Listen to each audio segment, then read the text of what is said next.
Matt Lenihan, Boxing Social, in association with William Hill, Empire Fight Store. I'm delighted to be joined by Joe Gallagher. Joe, we're in the Phil Martin Centre. You've just recently moved back. This place has fond memories for you, and it's a bit of an emotional return, isn't it? Yeah, I think every time I visit here over the last 28 years, 27 years, it's always emotional coming in. As you see here and around the gym, the same equipment, gym equipment from 85, 86, and the gym hasn't changed much, but it just shows you how far ahead of the time Phil was. But yeah, no, it's great to be back here. There's a real good energy in the gymnasium. Everyone's been welcoming. People off the state have been coming in, and glad to have it back. And it's good to get Champs Camp's name back out there and continue the legacy of Phil Martin. I was just about to come on to that. Obviously, you were very close with Phil. How sort of important was it for you to come back here and carry on that legacy? And like you said, encourage people to come off the estate and into a boxing gym where they can improve their outlook, whether they're going pro or just doing it to, release some energy. How important is it to you? Huge. I think last year when we all got together and we were filming the documentary that went out on B2 Sports, it's still available for everyone to watch, M14 and my side story. I think when it come back there, it just felt right, and I just thought, this is known for being a professional gym, and there was no professionals coming out of the gymnasium. But I thought I'd let it be, and then when I was talking to Morris and that, a lot of feedback was people off the estate or nearby were saying, wow, I never knew that was there. I never knew the story of that was there. And I just thought, wow, how quickly people forgot. And at the time, way back, especially in the prime in 93, when they had 4 British champions at once, it was the red hot gym in the country. You had Chris Eubank coming here, you were having Nigel Benn, asking Phil Martin to go out to Tenerife and train him, and people were calling it the UK Kronk. So, yeah, it was a bit sad to hear that. And obviously I spoke to Morris and some of the other lads as well, and they said, yeah, come back, it's not being used. And for that side of it, obviously it's used in the afternoon, as you see downstairs, the gym community, all the lads are in the gym, all the old timers are in, and some of the amateurs are in today because it's bank holiday.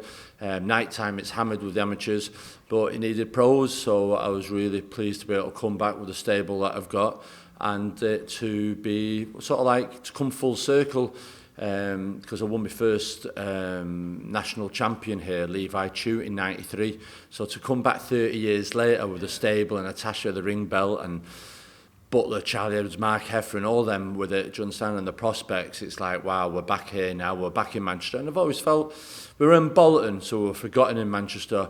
We were from Manchester and Bolton, so they didn't really care. We were sort of like in no man's land, and we had a great relationship with Amir and the gym, and I've always felt it was a lucky gym, 12 years that we were here. But to come back here now and be bang in the middle of Manchester, obviously Princess Parkway, everyone going past, and yeah, we want to put Champs Camp's name back out there and get the kids on off the estate and give the feel-good factor in the area. I know, when I was driving up to, because I've never been here before, I was driving down, I had to ring Sheldon and go, Sheldon, is there a gym here? 'Cause it's a load of shops. And then when you get outside, it's like, it finally clicks when you see the sign, but it has got that real sort of, man of the people feel to this gym. It's not one of these new fancy modern ones with everything. It is a real sort of, back in the day, what you'd associate with the gym, the smell, like you said, the equipment's been here since, from a bygone era. You've took the whole stable here. You've got such a lot of fighters. I was watching you put them through the paces earlier. How do you manage having all these people in and trying to coach them all? Is it difficult having that many fighters? No, it's something that I've always done. I've always had a big team. I think this is the 4th or the 5th team. Even like the first team when we were starting off, we had a good few fighters. Then we had the era where we had John Murray, Joe Murray, Macklin, Tony Jeffries, Femi Fenentola, all them fighters. And then it evolved into the Crawler, Paul Smith, Stephen Smith, Liam Smith, Scott Quigg, Callum Johnson, Jose Burton Marcus era. Then it's evolved again with Cardle and Butler and Tasha and all that, and here we go again now, obviously with Jack Massey, Josh Holmes, a couple of kids are here on trial at the moment as well. So yeah, no, it was something that I've always liked, and I think coming back from here, the days at Champs Camp, that was always the theme here. It was always a team mentality as Moss Side ABC or as Champs Camp as well. There was always a huge stable. I think I showed you downstairs before the amount of fighters that were on it, when you go to Steve Garber, Peter Judson, Carl Harney, Des Robinson, Quinton Painter, Humphrey Harrison, do you understand? Maurice Core, Carl Thompson, Frank Grant, Ensley Bingham, Frank Eubanks.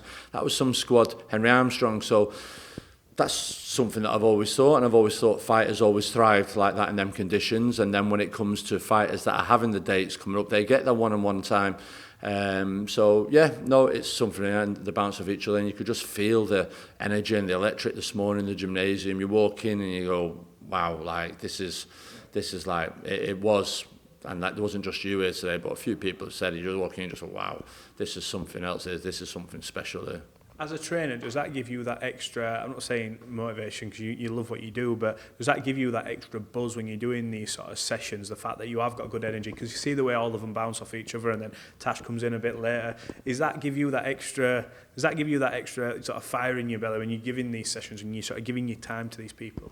Yeah, I think I've always said that boxing and a relationship, boxing and a fighter, a boxer and a trainer's relationship is very much a relationship with yourself and your girlfriend or husband and wife, in the fact that if you're both working together in that relationship, it'll blossom. But if it's all one way, it's not got to work. And I think if a boxer's giving it one way and a trainer isn't doing it, it's not got to work. And if a trainer's giving it and the boxer don't really want it, and I've always said, I've said it for years, if I'm wanting it more than you, we've got a problem, because I want it and I want it bad.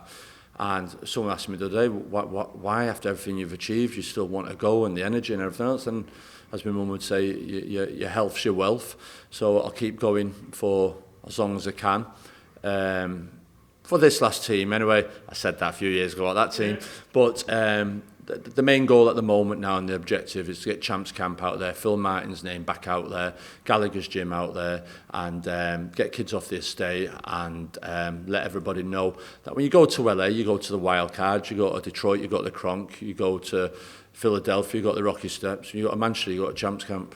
And that's my goal and drive now, to push and continue Phil's legacy, and that is not forgotten. It'd be incredible over the next few years if we can get like the names coming in and people now associating Manchester with Champs Camp again. Let's talk about some of the names I spoke to today. I spoke to Callum Johnson. Callum, when we discussed his retirement, he's very sort of, I won't say blasé, but he's very much like, look, I'm here in the gym, I'm still training, I've never stopped training. He says the weight killed him and what it was, but I said, well, there's other weights, you got Cruiser, Bridger. I said, is there not a bit of fire? And he's very much like, yeah, I've not really thought about it. He seems undecisive, but it wouldn't surprise me after speaking to him if he just went, right, let's go, kind of thing. But I think his worry is that there wouldn't be anything for him. Like he said, if I came back in a sixth rounder, then it's like, where do I go? And there's nothing. It'd be like, takes off him. What's your opinion on Callum? Because he said he was a bit immature, he spat his dummy out and retired, kind of thing. What do you make of Callum? Well, it's fine, as I understand. Listen, he's had a tough time. Obviously, the bereavement of his dad didn't help a lot. And like you say, Frank Warren did a good job. He gave him plenty of fights and plenty of opportunities. It was a shame the Joe Smith fight didn't happen, and he got COVID. And then when he was going to another big fight, COVID again. And I just thought it's one of them things. No matter what he did in that time, he just couldn't catch a break, as you say. He's joked in the past and gone, what about Chisora? And then today he said, well, what about Babic? So I think the devil in him's still there to give it a go, but he won't want to be on the outers for like 3 or 4 fights for the ages and everything else. All right, let's have a fight at a new weight, but let's go straight into a big mix, whether it's cruiserweight, Jose Burton's at cruiserweight, or Bridgewater weight. Bridgeweight, is that what it's called? Bridgeweight, and see how it goes. But I'll leave that down to him. He's here today because it was a bank holiday weekend. He knew we were back at Moss Side. We used to do a bit of our training here, me and Callum Johnson. So he wanted to come in, and like you say, he loves the place. So you're seeing him today. It looked like he's never been away. He had a good 2 rounds in him, and I don't think he did well in the 2 rounds. I'm sure he's hiding behind the bag on both of them. But yeah, he was just good to have him in the gym. He's a nice kid. He is, yeah, very nice kid. Speak about Natasha Jonas. I've just finished wrapping an interview up with her. We've talked about what's next, fights that have fallen through. The thing is about Tasha, she's very straight. She's when people talk about fights falling through, she's very matter of fact, look, if the money ain't right, I ain't fighting, and it's my choice. Do you think because of what she's maybe been through in the past coming up now, that she just knows her worth that much, where she's not afraid to go, I'm worth more than that? that's the fight. Is that the reason why maybe we're not seeing a Clarissa fight or a Terri Harper fight? Well, I think the Clarissa fight didn't happen because they didn't pay her enough money, and it's all right them jumping up and down it, but they would never have accepted that offer if they were a ring champion and had all the belts, 3 belts, so they wouldn't be admitting to that, so why should we? So you go on one thing, you're doing 7 figures and you're pushing women's pay and all that, but all you want to do is offer that pay, and they say, oh, it's your career best. But you can offer £1 to someone and it can be the career best £1 more in a deal. So it's all nonsense. I feel sorry for Natasha. Time's not on her side. She's 39 in June. She was guaranteed, promised she'd be out in March 25th. Didn't happen in Liverpool. Then we wanted to fight in the Manchester show. And for whatever reason, they didn't put her on it. Now they're saying she's got to fight someone. But all the girls that she could fight are all in fights. So what I said was, listen, we'll have a voluntary. And then we'll move on to the winner of all the big fights, whether that be in June or September, July, whenever. But you can't just keep her shelved at the AK area she has. And for some reason, whoever, whether it's Boxer, Ben Shalom or it's Sky, have decided to not put her on. And at the moment, we're trying to sort a date out for her, hopefully in May. But then when they say to her, oh no, like we'll have to see what Liam Smith's doing, and it's like, why are we waiting on Liam Smith? We're Natasha Jonas, we're the world champion. I'll headline a show. Liam Smith's got his career, let him crack on with that, and I'll do mine. So what you're saying is I don't fight till Liam Smith fights. That's absolutely ridiculous. So Natasha needs to headline in Liverpool, or be a chief support or co-support in Manchester, or go on the Birmingham show, put her on that. She could have gone on the Manchester, go on that, have a voluntary defence and then fight. So she's in the gym, she's training, and hopefully we'll hear something over the weekend. Do you think when they talk about, obviously, Liam Smith, there's that Liverpool connection, if he is to fight Chris Eubank Jr., if they have a Natasha Jonas on the card who's a big name, it sort of makes the undercard a bit more appealing. Is that why they're sort of holding out? Yeah, 100%, I guarantee it, but at the same time, Tasha was due to fight in March, and now they're saying, well, we'll have to wait. We'll wait till when? May, June, July. Time's not on my side. She's 38 and she's champions and she wants to fight. And at that age, she needs to be fighting regular and often. So that's it. But I understand that point of view. But you can't make things. I'm sure Liam Smith, if the shoe was the underfoot, he won't be tolerating hanging on, waiting to see if Natasha had a date to fight in Liverpool. He'd be saying, put me in Birmingham, put me on in America, put me on in London. He needs to fight. So Natasha Jonas does the same thing. So it's not like Tasha's not a world champion or anything. Do you know what I mean? Put her on in Birmingham. Do you know what I mean? So that's what we're looking for. We're looking for Birmingham May the 6th. And like you look at the show in Manchester, I think there's only Mikey Gomez that was on it. And Natasha should have fought on there and could have fought on there. It's a shame, really. When you look at what's left for Natasha to achieve, she's obviously won Fighter of the Year, which, first female to do it. Talk about that moment, for how proud you were as a trainer. I know I was with you in Paris, and you were like, I'm going down to the awards. Natasha's, she's in with a shout, and she ended up winning it. How proud a moment as a trainer, when you've been with Natasha and seen what she's gone through, was it to see her get that award amongst her peers as well? Yeah, no, I was really proud of her. I said to her seconds before it, I said to her, "Have you got a speech prepared in case you've got this?" She goes, "No." I went, right, okay then. And the next thing, the announcer, and up she got. But listen, Natasha, she's a very articulate woman, speaks very well, fights very well. And yeah, it has been a journey, and to be the first British female fighter to win that was a massive achievement. And yeah, I was proud for her, but I was more proud for herself. It's she that's been in the ring, it's her that's done the fighting. I've helped her, I've supported her, I've advised her, I've coached her. And we got on very well. We have a very good relationship, and that's why I'm saying, going back to why aren't people making more of Natasha and putting her on the shows with winning that award? Understand? But listen, I'm very proud of her and her family, and for me, there's nothing else for Natasha Jonas to do in boxing no more. Yeah. I'm quite happy if she retired, but the devil in her. As you see in her training today, she's training like someone who's never won a world title. She still wants belts at different divisions and the big names. So all you've got to do is stand back and admire that. Yeah, she talks about she can move down a weight as well. Because I would just focus on the division she was in and possibility of becoming undisputed. We were talking about what's that fire in you, because you've got these world titles. You've got a Ring magazine belt. Like, what is it? And she's just big fights. Is the Terri Harper fight now completely out of the question in your mind? Never happen. Is that to do with the promotional team on that side, their team? I think that's Natasha's story to tell one day, and she most will do, but the conduct and the behaviour and the way Natasha was treated before, during and after, that's a very sore point for Natasha, so that won't happen. All right, let's move on to Charlie Edwards. So I spoke to Charlie in Bolton. Yeah. He seems reinvigorated in himself. He said he'd been through a really difficult time, but I'm with Joe Gallagher, I'm training, I'm wanting to get back out. How pleased have you been with the progression with Charlie whilst he's been sort of under your tutelage? How have you found working with him? Yeah, no, listen, Charlie is a very good kid. He comes over, applies himself very well, trains well, and he's on it. And himself, there's another one there who wants to fight, wants the big fights. He's got itchy knuckles now. Hopefully we'll have a date very soon. And only needs 1 or 2 fights, and we'll have Charlie Edwards fighting for a world title.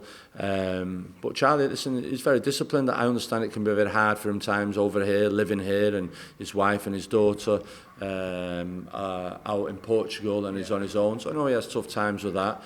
But he's got to understand that hopefully these things are sent to test you, and it's whether, as I have a bit of a saying, you're either a rich tea biscuit or you're a hobnob. Do you understand? Yeah. So you've got to keep getting dunked and keep coming back and just going and more, or you just will. So there's some fair play to him. He's applied himself, and hopefully we should have a date very soon. Yeah, when I spoke to Charlie, it was more, he mentioned all the mental stuff he was going to, and he said with him and his brother, he said almost Sonny saw him become world champion, and he saw they both have that competitive spirit, and he said like when Sonny became world champion, he felt a bit, I don't think he used like the word inferior, but just a bit more like, well, what am I kind of thing. What do you make of all this back and forth? Like Charlie, I spoke to Charlie off camera, and I said we'll do an interview, and he started saying I'd definitely fight Sonny. What do you make of that talk? I mean, brothers fighting and things like that. Before we get on to him, what do you make of that? Is that a possibility we could see Charlie and Sonny going at it? Oh, he has said to me in the past, I'm like, what? And I'm like, one, I don't think the board would allow it. And he said, well, my dad said he'd allow it, so why wouldn't the board allow it? So I'm like, it's not really something I'm keen on, but if that's what you insisted and the fight was made and that was it, then we'll have to see. But I just think you just need to concentrate on yourself and concentrate in becoming a 2-time world champion, 2 different weights, and let Sonny crack on with his career and do what he's doing. And that's it, really. They always seem to be, when I speak to both of them, they always give me the time. Sonny, for whatever reason, when we reference yourself, there's something, I don't know if it relates to not being able to spar Charlie or a Paul Butler. From the horse's mouth, from your point of view, what's the beef with Sonny from your side? I didn't realise no beef until people tell me, oh, Sonny's called you out again and Sonny's dug you out again. I just go, well, whatever. Then someone said it was about sparring. I said, no, I think there was a time when he offered his sparring services, but I think at the time Paul and Charlie were sparring kids, but they weren't fighting kids. That was Sonny's style. So I'm not going to employ Sonny Edwards or ask him to come and spar Paul and Charlie if he wasn't stylistically the same as their opponents. That's just common sense. So there was no... I didn't think there's nothing of it. I think it's just common sense. It was just like, oh, thanks, but no thanks. Do you know what I mean? We've got our sparring sorted and you're stylistic. If a time comes when we are fighting someone similar to stylistically like Sonny, I'm sure we'd reach out, but that's just common sense. I never realised there was any beef. So listen, Sonny, you just let Sonny be Sonny. What do you think of Sonny as a fighter then? You can't knock him. He said he's a talented kid. He's done very well, and I think it's a good move in moving to Matchroom now. And Eddie Hearn, obviously, he's involved with Rodriguez and the other kids there. That'll open the doors for him and give him the big fights that he wants. It'd be interesting to see what happens moving forward with him. Let's talk about someone else in your stable. I spoke to Macaulay McGowan a little bit. Seems in good spirits despite what happened in France. We all know what happened with that. But he's dead set on wanting to challenge for a British title someday and ideally in his eyes winning it. How pleased are you with Macaulay's, maybe, I won't say changing personality, but he realises now a little bit more when to switch it off, when to switch it on? Yeah, I think Macaulay's evolved over the last 12-18 months. Obviously he's fighting in 2 weeks. That'll be his 3rd fight this year. Obviously he won at the beginning of the year, then he fought in Paris, got the win, but it was only decided as a draw. Raised his profile in Sky, and I think Macaulay sees himself back as a prospect again, and he has that mentality. And being around the fighters in here, there's a time for him to be serious and not be serious, and I think that's what's happened now. He's taking his career serious, and because it's rubbed off on him, everyone that is in and around, look, have a laugh when it's time to work the work, and he's maturing, and he's sparred very well again today, and Nissen is out, and then we'll have a look and see what the English title scene or British title scene's like. Most probably September, October time, but he's just got to keep doing what he's doing. And like I said to him, you just got to look at Frank Grant, who fought out of he lost his pro debut by KO, but then went on to beat Errol Graham and be the only British man to stop him. So you've had a couple of setbacks, but you've always had ability. You won national titles. It's 1-1 with you and Josh Kelly in the amateurs. So he's got the ability, but it's more the mindset now, and that's what we've worked on, and he's improving, and people are going to take him a bit serious again. Yeah, I get the notion from him now that he's past the stage of just having the crack for the sake of it now. When I spoke to him in Paris, obviously people were talking about he's a massive underdog, but when Macaulay switched on, we all know he's a talented fighter. Do you think he'll get to that point when he gets to at least challenge for the British title? Well, like anything, you need the opportunity, and also you need a bit of lady luck. But Macaulay's going in the right direction, and all he's got to do is keep doing what he's doing, applying himself. And like I say, he works in the gym, then he goes off, he's on a building site, and he's doing it 24/7, bless him. And it's a shame we didn't get the break in Paris, but it wasn't your time, Macaulay. I said to him, when Macklin fought Sturm, I said we had the best training camp, and we had the best fight, and we won it. The whole world seemed we won it, and we didn't get it. And I was wounded. I think I started crying in the ring or outside the ring. I was just like, why? But it's just like, it's not your time yet. So Macaulay, it's just not your time yet. Your time's coming, but it's just not yet. That's how you look at that. So a couple more from me. I want to get your opinion on Anthony Joshua's win over the weekend. Jermaine Franklin, tough customer, did well against Dillian White. Looked like he shredded a load of weight and come into this fitter than he has in his previous fights. What did you make of Anthony Joshua's performance? He got the unanimous victory, but people are still saying a bit tentative to pull the trigger. Is that something you'd agree with? Yeah, I thought so. I felt he looked a bit nervous at the beginning. Obviously, he's with a new coach. Good coach in Derek James. I was pleased at the corner for once. There was only one voice in the corner, and it was clear instruction. I think Anthony came out, boxed, tried a few things. Obviously, the jab, his feet movement, but I just felt there was a few bad habits that was in there. He was coming out, standing up tall, didn't really engage.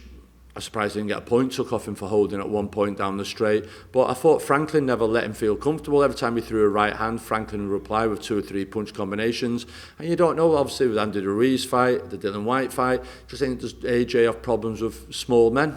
But I thought Franklin, acquitted himself very well. It's just a shame he didn't seem to have a bit more energy down the road, down the last few rounds to really push AJ. But like I say, AJ now after that performance now should go into quite a big fight.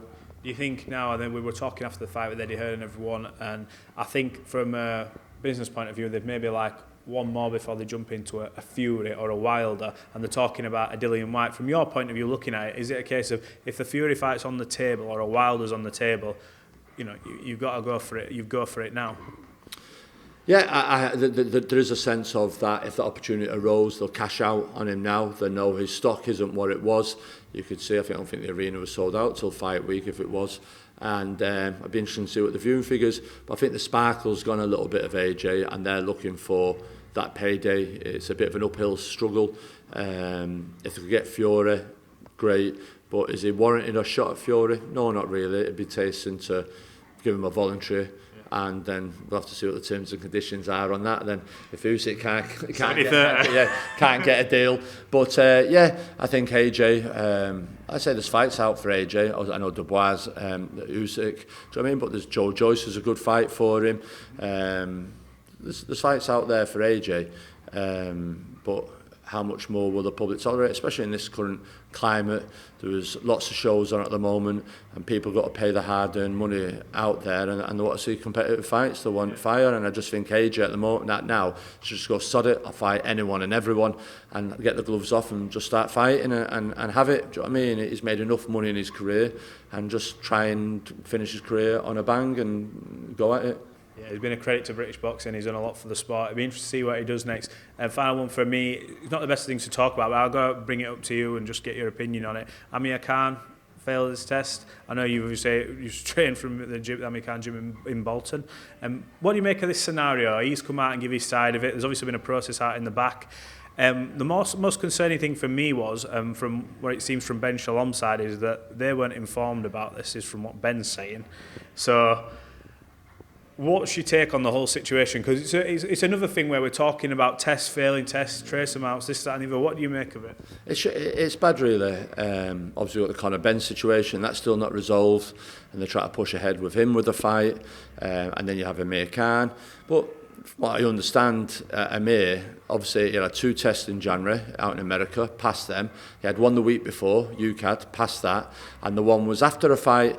So you could say he's took something that week or maybe that day, whether it be a performance drink, a pre-workout or something along them lines for it to have the traces. If you look at it, so if he passed 3 before it, so it's something he's took in around fight day or someone's handed him something or something to drink. That's what it seems like. And I think Amir's been round the block well enough, being in all the gyms over in America, LA, Virgil Hunters, Freddie Roach has been around all the good fighters, your Cuttles, your Pacquiao's, your Andre Ward. And I'm sure Amir knows, or allegedly, if he did know what was going on, didn't go on, he'd know not to take something or do something purposely, because you know it won't be able to do anything with him on the day, do you understand? Yeah. So it's too cute for that, do you know what I mean? So I can't see that, and maybe it was, like I say, he's been banned, he's retired. How long it took for it to come out, well, I think that's due to it's because they went through the right channels. Obviously it was submitted, then it went before a board, then there was an appeal, and then there's a decision, and then everyone's notified. And I think that's what Conor Benn's got to get on with at the moment now, is just hand the report into UCAD, go before them, dish out whatever punishment, then carry on it. But to try and carry on fighting with it needs TV networks to start taking a stand with the DAZN say we're not having Conor Benn on our network or Sky or BT, because someone will get killed and then there'll be a huge inquest then. Do you know what I mean? It was an interesting piece by Donald McRae. It was quite enlightening, and no, it really wasn't. But it's boxing is its own worst enemy. It always gives itself its own black eye, and we keep saying something's got to happen soon, something's got to happen soon, and it will do. And then we'll go, we told you so, we told you so. And I just think we could all try and nip this in the bud now. Do you know what I mean? Do you think there's reluctancy on Conor's side? I know he said there's an issue with the board, an issue, whatever his personal gripe is with Robert Smith and how they've dealt with things. Do you think now, if he sees what they've done to Amir and they've concluded that he's not intentionally taking it, he's like, he could be looking, going, well, if I submit my evidence and there's little amount in it and they say, well, you're not intentionally taking it, but we're going to ban you anyway, he'd be looking, going, why would I? Do you think he's looking at it like that? Thinking, I don't want to get a two-year ban going off it. I know there's different testing agencies, which, I mean, it's a shambles really. When you look at, you've got one list of VADA, one list of NewCAD, and it's like, why have we not all got the same list of drugs as well? No, I think the difference between Amir is something was tested after the fight. Conor Benn's 2 tests were when he was in a training camp, so bit of a different scenario there and different products that they're being tested on. So they just have to. Listen, everyone should do the right thing. Eddie Hearn should go, listen, Conor, go before UCAD. No one's cleared you. The WBC haven't cleared you. They said, we'll rank you, and we think the reason why you got that is because you had eggs. Conor Benn has even turned around and said, no, I don't agree with that. It isn't because I had eggs. So no one's cleared no one. So just take your document, take it to UCAD, go through the procedure, take the punishment, and let's all move on. But keep fighting and challenging it.